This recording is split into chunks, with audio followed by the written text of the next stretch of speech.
જીવવાનું છે એટલે એને એવું થઈ જાય છે કે ભાઈ આટલી કરોડોની સંપત્તિ આટલું કમાયો, આખા વિશ્વની અંદર મારું નામ છે, આવડો મોટો હું વ્યક્તિ, અમેરિકા એટલે અમેરિકાનું કેવું સ્ટેટસ, અને તેમાં પાછો અમેરિકાનો સૌથી ધનાઢ્ય વ્યક્તિ, મારી મિલકત મને આના માટે કંઈ કામ નથી આવતી, તો શા માટે એનો ઉપયોગ હવે જેને કામ આવે તેના માટે ન કરું? તો એણે એના વકીલો, ચાર્ટર્ડ એકાઉન્ટ બધાને બોલાવી લીધા.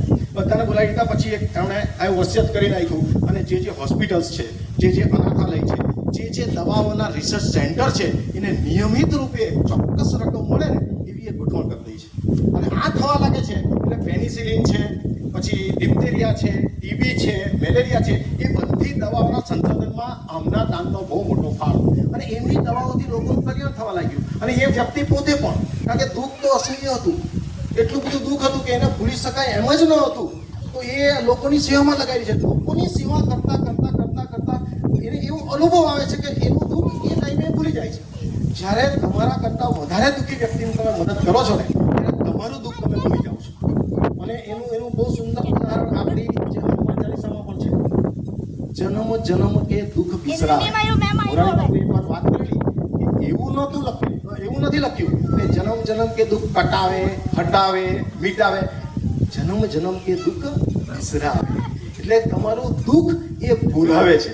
ગુરુચરણમાં પણ ગુરુદેવ કહે છે કે તમારે તમારો ભૂતકાળ ભૂલવાનો હોય છે, ગુરુચરણમાં જ સમર્પિત કરવાનો હોય છે, તો જ તેને ભૂલી શકાય. બાકી ભૂતકાળ ગુરુદેવ કે હું પણ ભૂલી શકતો નથી. એટલે તમારું જે આ દુઃખ છે એની સેવા કરતા એનું દુઃખ ભૂલી જાય છે. અને પછી શું થાય છે, 1 વર્ષ પછી જ્યારે અનેક લોકોની દુઆ નીકળે. તમે વિચાર કરો કે બળબડતા બપોરની અંદર એક વ્યક્તિ રોડ પર ચાલી રહી છે, એના પગમાં ચંપલ નથી, અને તમે એક જૂની ઘરની ચંપલ એને આપી દો, સાહેબ એ બોલશે કંઈ, કદાચ એને બોલતા નહીં આવડશે, પહેલા અંતરમાંથી જે આશીર્વાદ નીકળશે ને એ તમારું જીવન બદલી નાખશે. આટલી તાકાત એ દુઆઓમાં હોય છે.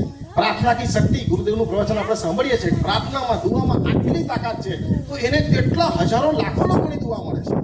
અને ભગવાનનો પણ નિયમ છે ને, કદાચ એ દવાનો ઉપયોગ કરનારને ખબર ન હોય કે ભાઈ રોક ફેલરના આ જે ફાઉન્ડેશનથી મને એની દવા શોધાઈ છે ને મને એનો ફાયદો થયો.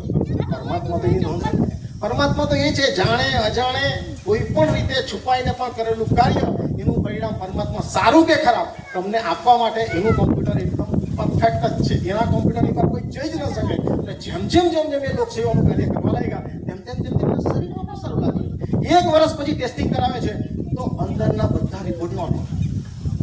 વિચાર કરો, અમેરિકાના તજજ્ઞે જે વાત કરેલી, અને એ વાત એટલા માટે યાદ આવે, મેડિટેશનથી આપણી અંદર गुरुदेव કહે છે તમે अपने लिए कुछ मांगोगे नहीं, दूसरों का बुरा करोगे नहीं, તો એ મેડિટેશન ની અંદર ડીએનએની તાકાત છે.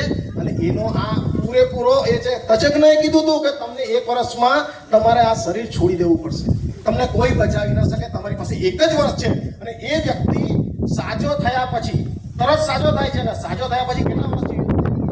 98 years, 98 વર્ષ સુધી જીવ્યો. અને 98 વર્ષ જ્યારે સાજો થાય છે ત્યારે પાછો એ વિચાર નથી કરતો કે ચાલો હવે તો આપણે બરાબર થઈ ગયા, આપણો ધંધો ડબલ કરીએ. એના ઉપર એનું ચિત્ત ગયું જ નહીં. એના આત્મા એને જાગૃત કરી દીધો. અને એણે એના સાહસમાં લખ્યું છે કે એણે ત્યાર પછી મૃત્યુ પર્યંત પોતાનું આ કામ ચાલુ રાખ્યું. હવે આપણને બીજો વિચાર આવે કે ભાઈ આવું જ કરવા જઈએ તો એ જે પહેલા નંબર પર હતો તે 10મા નંબર પર આવી ગયો છે ને. ના, 98 વર્ષ સુધી અમેરિકાનો સૌથી ધનાઢ્ય વ્યક્તિ જ રહ્યો. એટલે એના ધંધામાં પણ કોઈ ખોટ ન ગઈ, કારણ કે પરમાત્માની કૃપા જોડાઈ ગઈ. એની મહેનત, એની સેવાના કારણે પરમાત્માની કૃપા પણ. તો 98 વર્ષ સુધી તો એ જીવે છે, અને ત્યાં સુધી એ નંબર 1 જ રહે છે. અને એણે એના છેલ્લા સારાંશમાં લખ્યું છે કે તમારી પાસે જે કંઈ મિલકત છે, અને જો એ તમારા જરૂરિયાત કરતાં વધારાની છે, તો એ મિલકત બીજાના શાંતિ માટે, બીજાના સુખ માટે, કે બીજાના કોઈ પણ સારા ઉપયોગ માટે કરો.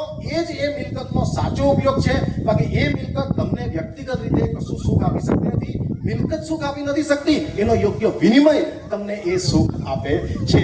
તો કહેવાનો મતલબ કે એ જે ભાઈએ સાયન્સ